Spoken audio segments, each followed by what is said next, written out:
Alongside the character species and subclass options, as well as the various monsters and other things that the Northlands books from Kobold Press have introduced to D&D Beyond, and to people also not on D&D Beyond who do exist. There are so many feats in this book, good lord. And while not all of them are great, there are some fantastic ones here, so I wanted to go through all of them so that you know which ones could be good for your character, whether it's the current one or the next one. First of all, if you enjoy this kind of stuff and you want to support me, please like and subscribe. I'm currently working on a spreadsheet with a list of all of the feats that I own on D&D Beyond and skill things that they do, and also various, whether or not they're support or movement or melee and stuff like that. So your support is appreciated, and thank you so much to my channel members who make affording all of this a lot simpler. I appreciate you all so dearly. You make me feel all warm and fuzzy inside, and it means a lot. So yeah, let's get to it. Start with the origin feats. There's the word blessing is in a lot of both the origin and the general feats, so bear with me while we start to slowly lose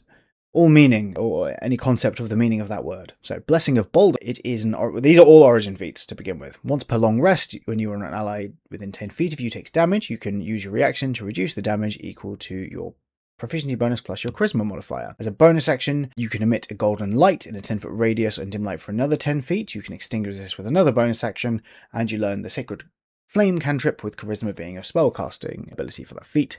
This one's pretty niche. Unless you're really going for the concept here, I think this is a pretty hard one to justify as your only origin feat, but it does make for a cool reward. And actually a lot of these origin feats, where they are more niche, make for really good quest rewards, I think, or RP rewards for players. Blessing of Boreas is if you take cold damage, you can use your reaction to give yourself resistance to cold damage until the end of your next turn, which you can do as many times as you have your proficiency bonus, and you regain all uses on a long rest. You'll also learn the Ray of Frost cantrip and can choose either Armor of Agathis or the Ice Knife spell, which you learn, can cast once for free, and can also use your spell slots. You get to use what your spellcasting ability is for that when you choose the feat.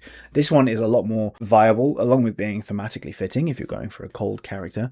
Getting free access to either Armor of Agathis or Ice Knife is pretty tasty, and the Ray of Frost cantrip is not bad at all, so it's not a bad one. Blessing of Ire, I'm going to go with Air. You have a number of vitality points equal to your proficiency bonus and can spend the points on the benefits below. You gain all of these back on a long rest.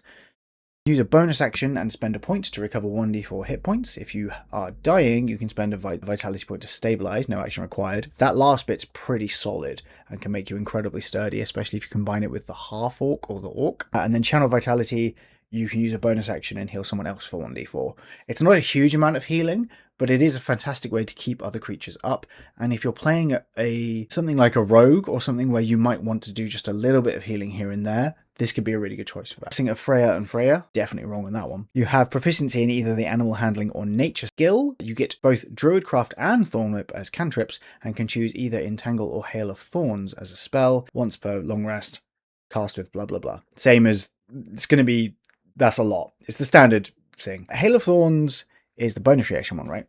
When you hit someone, as long as you're hitting them with a ranged weapon. Hail of Thorns is a really cool spell. I like it a lot. It can do a surprisingly large amount of damage and can be a really good way to use your bonus action as well. So getting a free use of that is not bad at all. And Entangle can be surprisingly good if you're prepping an arena. So this can be a good one for when you want a slight nature feel to your character, maybe a fighter or something, but you don't want to go all in on Ranger or Druid. Blessing of Jormungandr. I'm not going to waste loads of time messing up the pronunciations here. I'm just going to read the things. If you take poison damage, you can use your reaction to gain resistance to poison damage. This is the same as it was with cold damage. You gain both the Animal Friendship and Speak with Animals spells which are prepared. You can cast each of these once without a spell slot. You regain the use on a long rest. The only thing here is that when you cast these without a spell slot, it only works on snakes and serpents. You also get the Draconic language, so it's an interesting one. This is cool if you like snakes, that's it. Blessing of Loki, you get proficiency in deception skill. If you already have proficiency, you get expertise in it instead. That's fantastic. Expertise as part of an origin feat is very, very strong. You also get both the Minor Illusion and Vicious Mockery cantrips, and can choose either Disguise Self or Charm Person, and you can use them once per long rest, blah, blah, blah. This is really solid. Expertise straight out the gate is fantastic. You combine this with a rogue, a bard, arguably even a wizard, if you're going for a slightly social theme on it, and you've got a lot of expertise just coming straight out of the gate, which is fantastic. Blessing of Sif, when you make a dexterity save, you can add your proficiency bonus to the roll. If you already do this, you can add it an additional time. That's very cool. Dexterity check, sorry, not save. You can use this feature a number of times equal to your proficiency bonus per long rest. You also get the True Strike cantrip and can choose either Hunter's Mark or Long Strider, and you always have it prepared, blah, blah, blah. Free Hunter's Mark is good. Again, this is a really strong option, I think, for fighters, but also potentially for rogues. Hunter's Mark doesn't do as much for rogues, but Long Strider can be good for them, and True Strike is also quite good on rogues, so this is another good option for them, I think. Blessing of Thor, when you make a strength check, you can add your proficiency bonus, blah, blah, blah. Same as it was with Sif, but for strength. You know the Shocking Grasp or Thunderclap cantrip you get to choose, and you also always have the Thunderous Smite spell prepared, which you can cast once for free per long rest. Free Smite is good. Adding Smite to a spell list where you might not normally have the Smite is also good. Something like Artificers do appreciate a good Smite, I reckon, depending on the specific brand of Artificer you're going for. And while the cantrips aren't as good as Ray of Frost or True Strike, they're still not bad. So this is not a bad one at all. Blessing of Volund is you gain proficiency with an artisan's tool of your choice. If you have proficiency with that tool, you gain advantage on checks with it instead, which is really interesting. You learn Elementalism and Mending, and you can choose either Burning Hands or Shield once for free, blah, blah, blah. Free casting a shield in your origin feat. Fantastic. One of the reasons Wizard Initiate is as good as it is. Just having another version of that is good. Elementalism and Mending are both RP spells, but if you're getting a limited number of cantrips, sometimes getting those RP spells as part of your origin feat can actually feel pretty good, so I like it. Blessing of Wotan, you get proficiency in Arcana, History, Nature, or Religion. If you already have proficiency, you get expertise, so again, that's quite good. You also learn the Guidance cantrip and can choose a level 1 spell from any school of magic, which you always have prepared, and you can cast for free once per long rest. This is obviously the best one of these styled ones. The flexibility here is truly absurd. There are plenty of fantastic spells to choose from, and while Shield is definitely one of them, getting Guidance alongside it and an expertise potentially too makes this really quite potent, so might be one of the better ones from the bunch, from the blessings. Brewer is proficiency in brewer supplies, unsurprisingly. You get 50% discount when purchasing food and beverages, which is fantastic if that's a key part of the campaign. And once per long rest, when you finish it, you can make some mead. A creature you take the utilize action to drink the mead, granting it 10 health equal to your proficiency bonus. It does only let you make one mead, but as an origin feat, it's not atrocious. Again, it's great for RP, not as good mechanically. Cold plunge training. While you're in water, you have advantage on saving throws against extreme cold and on athletic checks to swim. And on a turn, when you dive from land into water, your movement in the water is at your normal speed rather than half speed. This could be fantastic in pirate-themed campaigns if you don't want to go for a swimming race, but you do know that you're going to have to go in the water sometimes. Fisher, survival skill proficiency, advantage on D20 tests made to operate water vehicles, and when you're exploring or have access to a body of water, you can spend 1 hour to fish and attain enough food for up to 6 people for 1 day. That's cool that it's written out, but also I think most CMs are going to let players just do a survival check for that anyway, and yeah, it's a really weird one. Norn touched. Once per day, when you make a D20 test, you can add your proficiency bonus to the result. You can see the result of the roll before you use this feature. It's just a little bump to your D20 tests, which is not a bad thing. It's only once per long rest, but that's not bad. And also once per day, when another creature rolls a D20 for an attack or ability check, you can subtract your proficiency bonus from the result, which is also not bad. And you get to, again, these are solid mini divination wizard vibes. Northern Raider gives you proficiency in Navigator's tools, and you also get advantage on attack rolls and ability checks to make the turn that advantage on attack rolls and ability checks that you make the turn that you exit the water or exit a ship. So yeah, good for coastal campaigns. Seawolf is you have advantage on athletics and acrobatic checks made to board vehicles, and when you crit against a creature with a melee attack, you can make another melee attack against the same creature or an adjacent creature as a bonus action. That is pretty strong. If you can find ways to fairly consistently crit, having a guaranteed bonus action is excellent, and it's something that Great Weapon Master gets. The Great Weapon is Great Weapon Master, right? Yeah, because of the hue, but it's nice to have access to that with other weapons too. Snow Runner is advantage on saving throws and ability checks to maintain balance on slippery surfaces or snow, and you get advantage on survival checks in snowy or icy terrain. It's fine. It's very niche. And then Well Versed is our final origin feat. You gain proficiency in one musical instrument and one of the following skills, which is Arcana, History, Nature, or Religion. And when you make an intelligence check, you can give yourself advantage on that roll a number of times equal to your proficiency bonus per long rest. This is an interesting one. It's not as good as skilled as an origin feat, but it does a similar sort of thing. And depending on the character build you're going for, the advantage might be more useful than the proficiency anyway. So could be good. We are now going into the general feats, of which there are so very many. So we start off strong here. Axe Fighter might actually be one of my favourite ones. Axe Fighter is a level 4 plus, strength 13 plus, and you need proficiency with martial weapons. You can increase your strength by 1. Once on each of your turns, when you hit with an hand axe, you can make an extra attack with a hand axe as a bonus action. If you hit a creature with a battle axe, the creature gains disadvantage on the constitution save to avoid having the prone condition because of the topple mastery, which is cool. And then probably the best one, Unending Cleave. The number of additional creatures you can attack using your cleave property of a great axe increases by a number equal to half your proficiency bonus. This isn't it becomes half of your proficiency bonus, it just goes up, which means that even at level 4 when you get this, you can suddenly start hitting an extra creature with your cleave, basically. So you can hit 3 creatures if they're within range of you.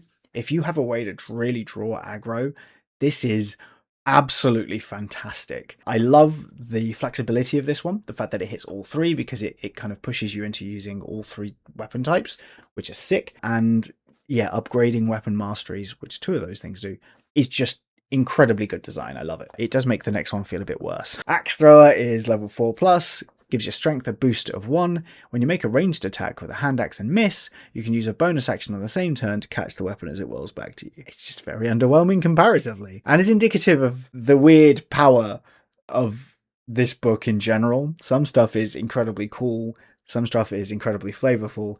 Occasionally the two do mix, which is lovely, like the Axe Fighter feat, but generally speaking, it feels like you're kind of getting one or the other. And while it's lovely to have so many flavorful things, it does make them a little bit harder to justify. And I can't imagine anyone taking Axe Thrower, but I would be happy to be wrong. I guess if you're just using these books, then maybe it's a fantastic feat.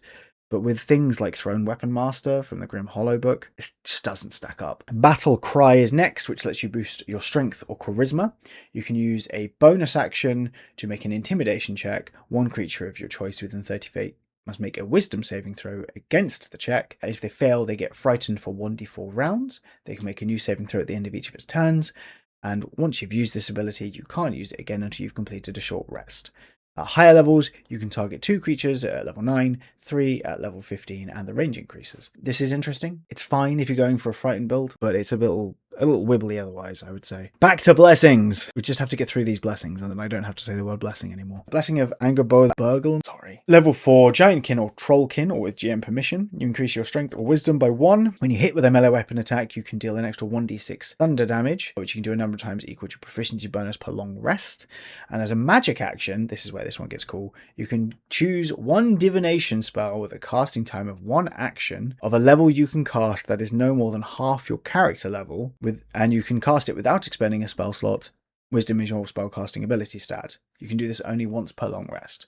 Being able to just use a divination spell, it doesn't have to be on your spell list. It does say of a level you can cast that is no more than half your character level, which is weird phrasing, but hey, it's cool. The wording is a little ambiguous because it says of a level you can cast. It suggests you have to have spells, but then it gives the no more than half your character level as another bit of terms and conditions here, which almost sounds like you could do it with a non-magic character. I don't think that's the intention, so, but it's cool. It is cool. And the fact that it's melee attack focused makes me really feel like that probably is the intention, is for anyone to be able to do it, but I don't know. Blessing of Bragi is wisdom and charisma by 1. You gain proficiency with a persuasion skill if you don't already have it, and you have advantage on charisma persuasion checks. Super weak. Don't take that. Please, it's not a good idea. Blessing of Heimdall, strength or con by 1. You get proficiency in your perception skill. If you already have proficiency, you get expertise. When you make a perception check, you can decide to give yourself advantage, which you can do a number of times equal to your proficiency bonus. You also get proficiency in the horn. And when you roll initiative, you can re-roll the check, but must use the new result, but you can only do that once per long rest. It's a real mishmash of stuff, which I don't hate, to be fair, but it's not fantastic unless you're specifically going for perception, which I have done with characters, and it is fun to do. So, Blessing of Hell, advantage on death saving throws, very strong. If you become stable following a third successful death saving throw, or if you're stabilized by another creature, you immediately recover hit points equal to 1d6 plus your proficiency bonus. That's pretty cool. And you know that both the Spare the Dying and Toll the Dead's cantrips, and you can choose which spellcasting modifier you want to use for that. Interestingly, this one doesn't give you a stat boost, which is an odd choice. It's a very hard one to justify, basically, as a general feat. So there we go. Blessing of Njord, increase your strength, dex, or con by 1. You can cast Find Speed without expending a spell slot once per long rest. You can also use your actual spell slots. You can also breathe water as well as air and automatically succeed on saving throws against extreme cold while submerged in the water. You also get a swim speed equal to your speed. This is cool. Find Steed is a solid spell, honestly. Being able to swim is good, so it's solid. It's not amazing, but it's solid. I like the flexibility on the stats. Blessing of Skadi is your con by 1. When you use the attack action to make a ranged weapon attack, you can give yourself advantage once per short or long rest, and your speed increases by 10 feet when you're on ice or snow, and you never have to treat that as difficult terrain. It's fine. Advantage once per long rest is pretty mid, but it's there. Increase your Blessing of the Snow Queen, increase your constitution by 1. You get the Ice Knife spell once. You can cast this a number of times per day equal to your proficiency bonus, which is a little bit better. And if you fail a saving throw against a spell or effect that deals cold damage, you can choose to succeed instead once per long rest. It's okay. Blessing of Tyr. This one's really interesting. You get strength or charisma by 1. You get advantage on saving throws to avoid or end the frightened condition. And as a magic action, you can touch a creature to compel it to tell the truth. The creature must make a charisma saving throw, and on a failed save, cannot speak a deliberate lie for a minute.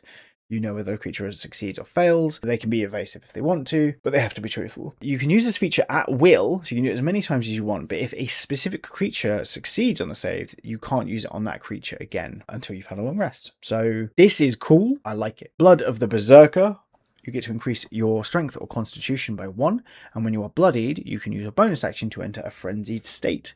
While in this fury, your melee weapon attacks deal extra damage equal to your proficiency bonus, and you don't have the unconscious condition when you're reduced to 0 hit points. This lasts for a minute, or if you have the incapacity condition, and you can only do this once per long rest. This is a super cool feat for fighters, for barbarians, obviously. The extra damage is huge. Even for monks, to be perfectly honest, this is a solid one because melee weapon attacks, it does say weapon attacks. Unarmed strikes aren't weapon attacks, right? Otherwise it would just say melee attacks. That's a bit naff. So maybe not for pugilists. Although pugilists can use weapons and improvised weapons. So there you go. Bloodied Resilience. Increase your con by 1. While you're bloodied and take damage, you can spend one of your hit die as a reaction and reduce the damage taken by the amount rolled. You can only do 1 hit die at a time this way. If you succeed in a strength or con save that would normally cause you to take half damage, you take no damage instead. That's pretty cool, especially if you combine it with evasion on a rogue or a monk. And man, having just no thank you, I've not taken any damage would be amazing. So that's cool. Bloody Resolve.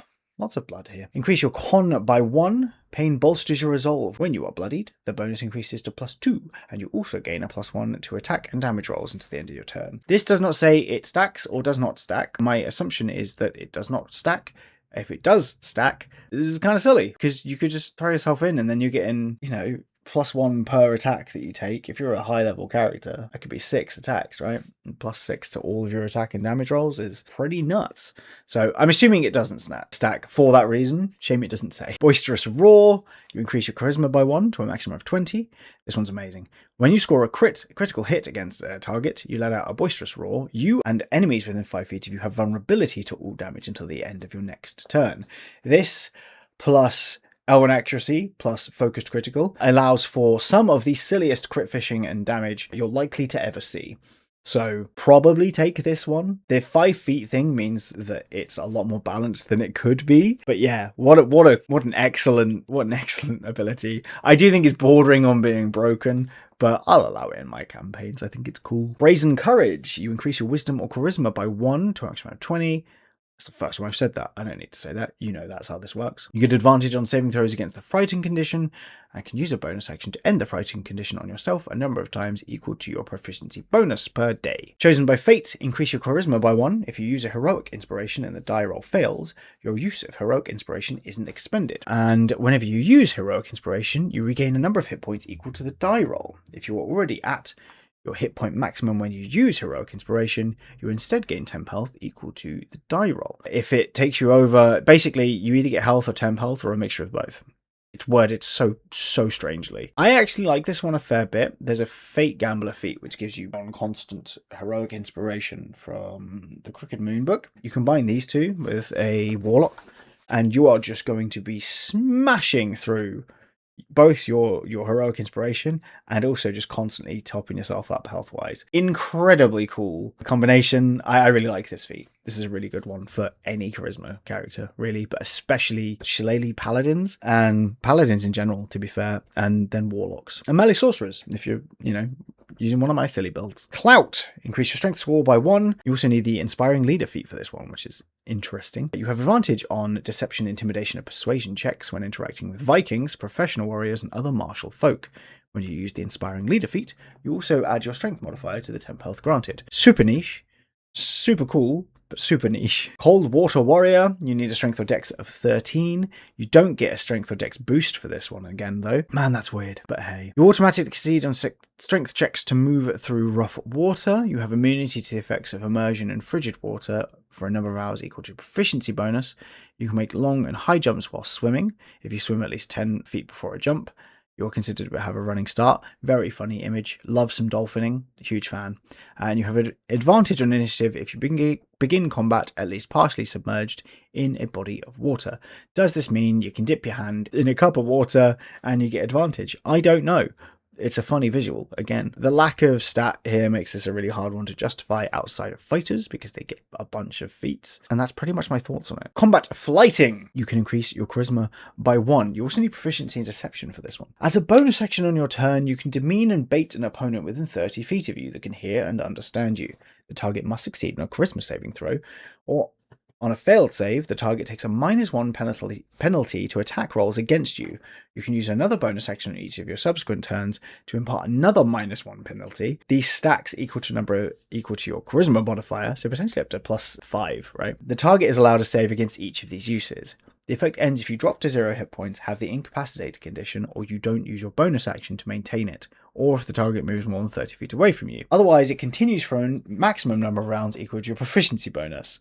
A creature that succeeds a saving throw has immunity to your taunts for 24 hours. So many words. It's a really weird effect, but I really like it. It's really cool. It's a really interesting feat. And I really like what it's doing because it's so mechanically unique and it's so full of flavour. So I would be tempted to take this on a Valor Bard. Or the Bard from this one, the Skald Bard from the Northlands book as well. So yeah, maybe even the Dance Bard. That'd be funny. You could insult people with interpretive dance. Who doesn't want to do that? Anyway, cut down the you increase your strength or charisma by 1, you get a +2 bonus damage to your damage rolls against creatures with a frightened condition, and when you use a spell or effect that causes the frightened condition, the duration is doubled. This is another one which feels like it's for paladins specifically, especially if you're going for like the Cult of the Dragon initiative feat where you're trying to frighten people constantly. It's cool. I'm super happy it exists as a bolster to the frightened builds, but obviously it does nothing if you're not doing those things. Endurance conditioning, you increase your con by 1. You do need proficiency in athletics for this. Once per day, you can recover 1 level of exhaustion after completing a short rest, or 2 on a long rest. It's good if you're being real tired all the time. It's very relatable. I wish I could reduce exhaustion levels, alas. Faster crafting requires the Crafter Origin feat. Increase an ability score of your choice by 1 up to a maximum of 20. You gain proficiency with artisans tools of your choice, or advantage on ability checks with a tool you're already proficient with. While in combat, you can use a bonus action to craft 1 piece of gear from the fast crafting table, providing you have the tools required. The item lasts until the end of your next turn or until you craft an additional item, at which point it falls apart, and you can craft an item from the fast crafting table during a short rest, which lasts until the end of the day. The Crafter Origin feat is already a very hard sell. So if you have taken the Crafter Origin feat, this almost feels like you should take it just to get more out of it. But I don't think it's an especially good feat. Could be great if you're a really inventive player and you're very good at talking your DM into letting you do things, but otherwise it's a very hard sell. Jumper, you increase your strength by 1. Your jumping distance increases by 10 feet. You have advantage on any attack roll, acrobatic check, or athletics check you make after jumping at least 10 feet high or 20 foot long, which is kind of nifty. And if you fall into a liquid such as water, you can spend your reaction and succeed on a 15 athletics or acrobatics check. You take no damage from the fall. You also have advantage on that check, which is cool. I like this one quite a bit, actually. Being able to give yourself advantage on any attack roll after you've done a big old jump is very funny to me. Could work really well with this Steel... I don't think it's called the Steel Wind one. The Fighter Dragoon subclass I did a build on from Griffin's Saddlebag Book 2. That one. I want to say Steel Tempest, and I'm pretty sure that's a spell. No, that's Steel Wind Tempest. Anyway, that one, it'd be great for. So, cool. Frost-Eyed, you increase your wisdom by 1. You have advantage on perception checks in bright light and do not have disadvantage in dim light. You are also proficient in the survival skill. You treat both snow and icy terrain as normal terrain, and you have advantage on survival checks made in snow or ice. Super specific, very niche, hard to justify. Frost Touched. You increase your intelligence or wisdom or charisma by 1 up to a maximum of 20. You get to learn either the Frostbite or the Ray of Frost cantrip. Why isn't it linked to the heck is the Frostbite cantrip? That's a real cantrip from the Elemental Evil Player's Companion. I don't think I've ever looked at this one. Huh. Alright, you choose one spell that deals cold damage from Druid, Sorcerer, or Wizard spell lists, and you always have that spell and the Gust of Wind spell prepared. You can cast each of them for free. Blah, blah, blah, blah, blah, blah, blah, blah, blah. You know the deal. Free spells. I like free spells. The touched feats are all pretty solid, so not bad. Giant Slayer. You increase your strength or dex by 1. If you're within 5 feet of a large or larger creature, you can take the dodge action as a bonus action, which is very nice. And when you use the topple weapon mastery against a creature of large or larger size, it has disadvantage on its save, which is a very cool feat. Oh no, there's more blessings. I was wrong. How many are these? There's so many feats in this book. If you just want feats, this might be the best purchase you could make, so consider that. Greater Blessing of Boulder. You increase your dex or con by 1. Obviously, these all require the origin, so keep that in mind. When you finish a long rest, you get resistance to 1 damage type of your choice, which lasts until you finish a long rest. So you can stack, you can have resistances all the time, which is cool. Greater Blessing of Boreas is strength or con. You get resistance to cold damage. Additionally, you can summon a shield of cold to block fire-based effects. As a reaction, you can gain resistance to fire damage until the beginning of your next turn. That is not limited in uses, you just have it. So you basically have resistance to fire damage and cold damage, as long as you're not doing anything else with your reaction. The Greater Blessing of Freya, and also Freya, but again, is Wisdom or Charisma by 1. You always have the Cure Wounds spell prepared, blah blah blah blah blah, blah blah blah blah blah. You can also cast the spell on a beast or plant creature, in which case the healing is doubled. So you're good at healing summons? Maybe. Full middling, but free cure wounds can be quite tasty. So, Greater Blessing of your Mungender. I've not had enough sleep for this many syllables. Increase your strength of charisma by 1. You can channel the fear inspired by serpents and dragons. I like snakes. I'd also try to befriend a dragon. Would not live long in these fantasy worlds. You can use an action to force a number of creatures of your choice equal to your proficiency bonus within 30 feet of you that you see to make a wisdom saving throw using your action. On a failed save, the target has the frightened condition for a minute and can repeat its save at the end of each of its turns. You can use this number of times equal to your proficiency bonus, and you regain all uses on a long rest. With the stacking of all these fear feats from this book, you are getting a lot of cool frightened stuff, and it is exceptionally cool. The issue is there are lots of creatures which are immune to being frightened, but when they're not, this is going to feel amazing. So I do like this feat a fair bit, and I think there are builds where you probably want it, which makes it good. If there's a build where you want it, even if it's just one build, then it's a good feat, in my opinion. Greater Blessing of Loki. You can improve your intelligence or charisma by 1. You get advantage on deception checks.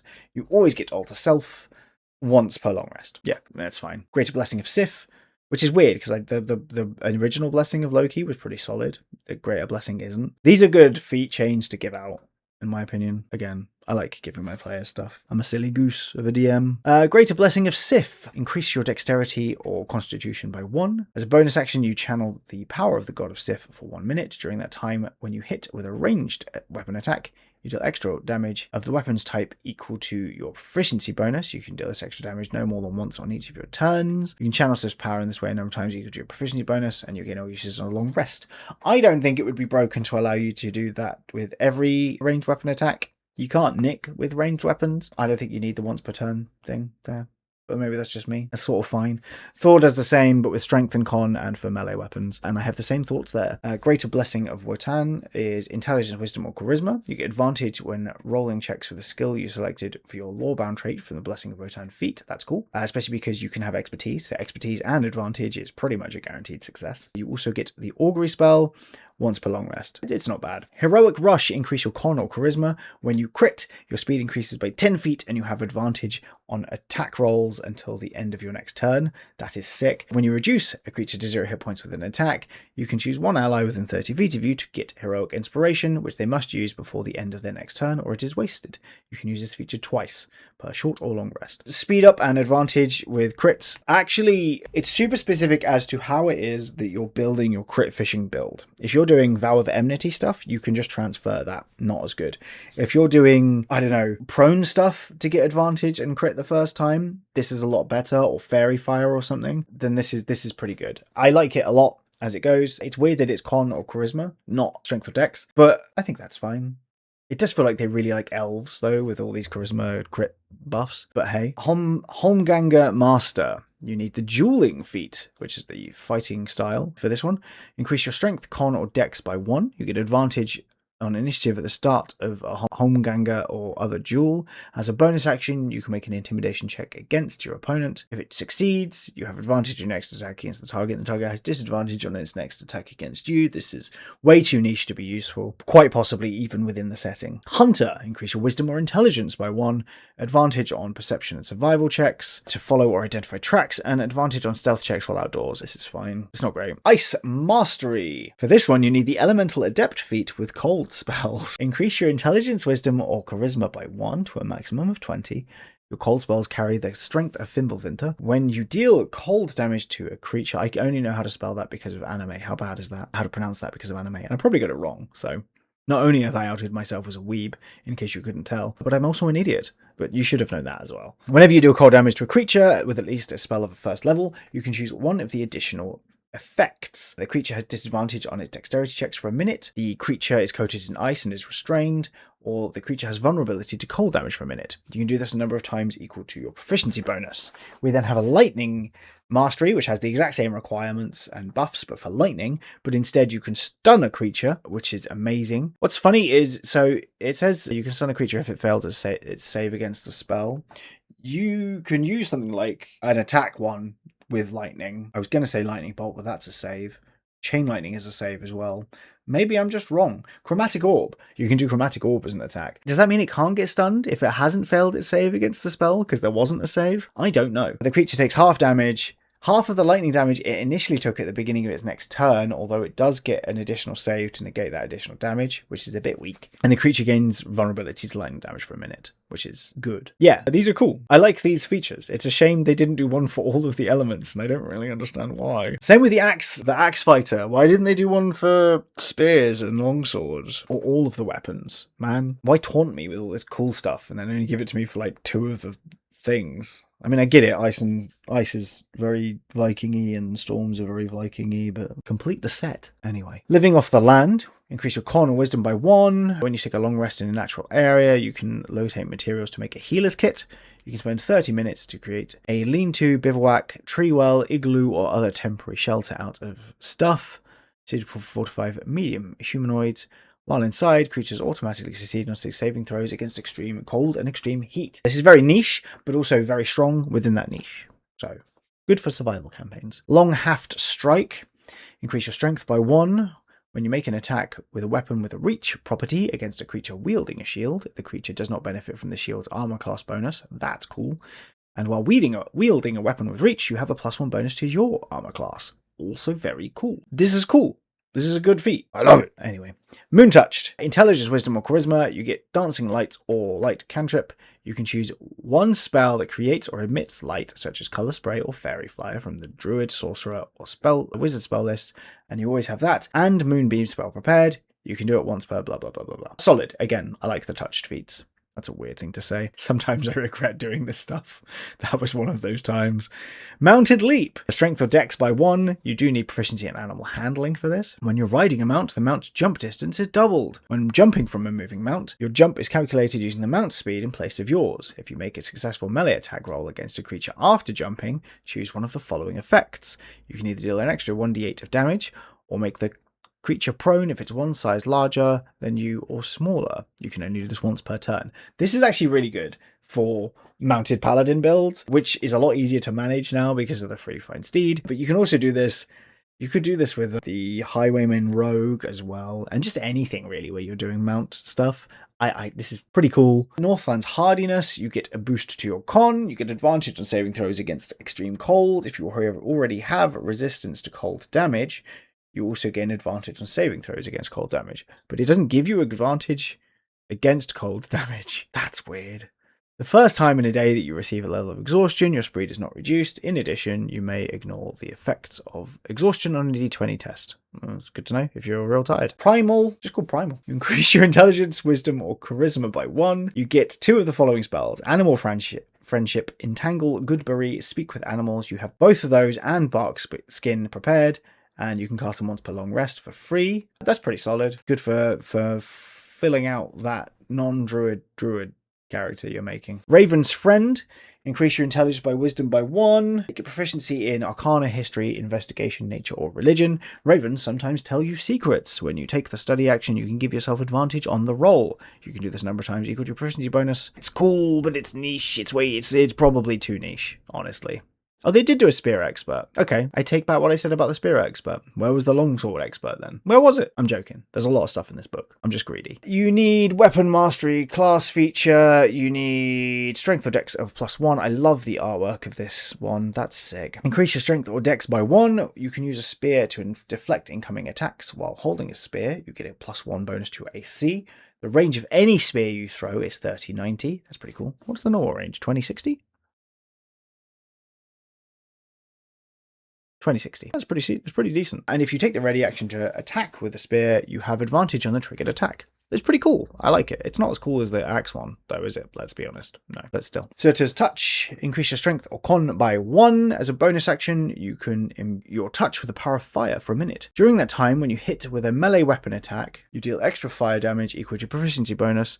You can use this feat a number of times equal to your proficiency bonus. Maybe I'm wrong about the melee weapon attack? Unarmed strikes, melee weapon attacks? Yes, they do. I was wrong earlier about the thing. They do count as it. I always forget, and I don't know why. I just read too much. I play half as much. I only play 3 times a week. If I was playing 7 times a week, this wouldn't happen. Ugh, I probably wouldn't have a wife at that point either. Not worth it. Maybe I can go for 6. Anyway, yeah, you get extra fire damage equal to your proficiency bonus. That's super cool, especially with the really stupid cleric monk build I did a while ago.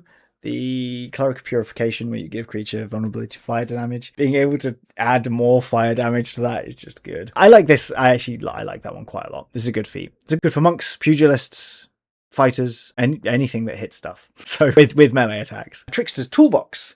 You increase your intelligence, wisdom, or charisma by 1. Choose 2 level 1 spells from enchantment or illusion. You always have those, and Hideous Laughter prepared. You get 1 free casting per long rest. That's solid. Enchantment and illusion spells are pretty good. 3 free spells per long rest is also pretty good. Makes me really want to revisit the how many free spells can we get build I was thinking about doing with a warlock. And the final ones, the general feats, is Wild Lore, intelligence by 1, advantage on all nature checks. You can use your knowledge of the land to find food and fresh water for up to 3 people each day. Great for survival campaigns or atrocious otherwise. We then have some fighting style feats. We're nearly there. Glimmer is the name of an unarmed fighting style in the north, similar to wrestling. When you hit with an unarmed strike against a creature within 5 feet of you, if its creature is one size larger or smaller than you, you can force it to make a strength saving throw or prone. That's not bad, honestly, except it's only strength. So this is only going to work for fighters, really, which is a shame. Or pugilists if you're multi-class, I guess. But they already get stuff to do with prone anyway. Raider's Rush. You get advantage on attack rolls against any creature within 5 feet of your allies if you move at least 15 feet and stop within 5 feet of that ally. That's pretty cool. That's actually eminently doable a lot of the time, so that's a good one. Savagery. When you make your first melee attack roll on your turn, you can decide to attack savagely. Doing so allows you to add your proficiency bonus to the melee damage rolls, but lowers your AC by 2 until the start of your next turn. This is a nice boost with barbarians, but barbarians don't get a fighting style. So maybe not, because I feel like if you're doing reckless, you could also do this, right? And then you're doing extra damage as well as, and you know, you're already accepting you're going to get hit because you're a barbarian. So worth taking a level of fighter just to get that. To be frank, even though the fire capstone is really good. I don't know, man. Shield wall. When a creature you see hits an ally adjacent to you, you can take a reaction to grant your ally your shield's AC bonus against the triggering attack. That's cool. And when both you and an ally are wielding a shield and are adjacent to each other, you both gain a +1 to your AC. I like that a lot. That's really cool. Skirmisher. Your speed increases by 10 feet. We love a speed boost. And once on each of your turns, you can deal extra damage equal to your proficiency bonus to a creature you hit with a bludgeoning, piercing, or slashing damage as long as you have moved 15 feet prior to hitting them. It's not bad. The movement speed alone is almost worth going for on that one. And then underfoot, you can end your movement in a space occupied by a creature 2 sizes larger than you if you attack that creature. And while you share its space, you have advantage on the attack roll, and it has disadvantage on its attack roll. Oh my goodness, that is fantastic. That's my favourite one of the fighting style feats. How cool. Anyway, that was a lot of feats. My brain hurts. Does your brain hurt? Maybe it's just me. I hope you enjoyed this and that you got something from this. I tried to mention the classes where it was good when it was relevant. I do think a lot of those feats are a little too niche. But then a lot of feats are better off being niche. You don't want stuff that's just the right thing to take either. So I have mixed feelings. I like a lot of them though. And again, the flavour throughout was really, really good. I really want to build a character with the underfoot feet now. That was really cool. If you choose a small character, imagine a fairy and you're just dancing around underneath on something's feet. That's just so cool. 2 sizes larger than you is just anything that's large, right? Larger above at that point. That's kind of sick. Anyway, please like and subscribe. I spend a fair amount of time losing my mind while reading these things, and it makes it all easier to bear. I really like doing this. I'm not actually complaining. I love this stuff. I hope that you are doing well and you continue to do well. This is the 4th video of the week. There will be no more this week. You'll see me again Monday for Dungeon Jam, actually. Very exciting. So yeah, I will catch you then. I hope that you're doing well and continue to do well. I hope you have a wonderful weekend ahead of you, and I will see you when I next see you. Goodbye.